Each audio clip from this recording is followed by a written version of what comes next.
গোপন সূত্রে খবর পেয়ে এক ওষুধের দোকানে হানা দিয়ে উদ্ধার করা হলো লক্ষাধিক টাকার নিষিদ্ধ ওষুধ। পুলিশ সূত্রে জানা গিয়েছে, ধৃতদের নাম মেহের আলী ওরফে শামসুল আলী, বয়স 38 বছর, বাড়ি উত্তর দিনাজপুর জেলার গোয়ালপুকুর থানার কাশিবাড়ি গ্রামে। অপরজনের নাম নূর ইসলাম, বয়স 46 বছর, পেশায় গ্রামীণ চিকিৎসক, বাড়ি উত্তর দিনাজপুর জেলার গোয়ালপুকুর থানার পাঞ্জিপাড়া সংলগ্ন হর্সকুন্ডা গ্রামে।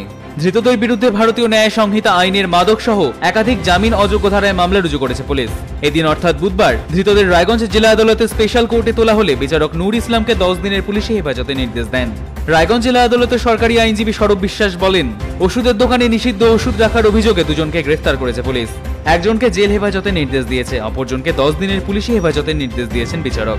আদালত ও পুলিশ সূত্রে জানা গিয়েছে, নেশা করার জন্য ব্যবহৃত কাপ সিরাপ, ট্যাবলেট এবং ইনজেকশন বাজেয়াপ্ত করেছে পুলিশ। সব মিলিয়ে আনুমানিক 30 লক্ষ টাকার নিষিদ্ধ ওষুধ বাজেয়াপ্ত করা হয়েছে।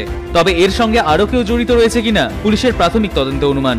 ইসলামপুর জেলা পুলিশের অতিরিক্ত পুলিশ সুপার ডেন্ডুপ শেরপা বলেন, গোপন সূত্রে খবর পেয়ে গোয়ালপুকুর থানার পুলিশ ও পাঞ্জিপাড়া ফাঁড়ির পুলিশ একটি ওষুধের দোকানে হানা দিয়ে নিষিদ্ধ কাপ সিরাপ, নেশার ইনজেকশন, ট্যাবলেট বাজেয়াপ্ত করেছে।